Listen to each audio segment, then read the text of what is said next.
রবীন্দ্রনাথ ঠাকুরের কবিতা।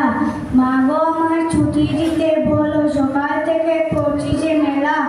এখন আমি তোমার ঘরে বসে করব শুধু পড়া পড়া খেলা।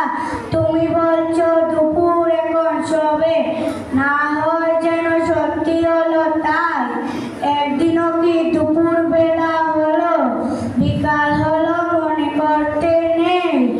আমি তো বেশ ভাবতে পারি মনে, সূর্য ডুবি গেছে মাঠের শেষে।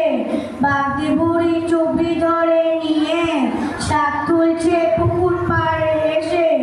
আধার হলো মাদার গাছের তলা, কালি হয়ে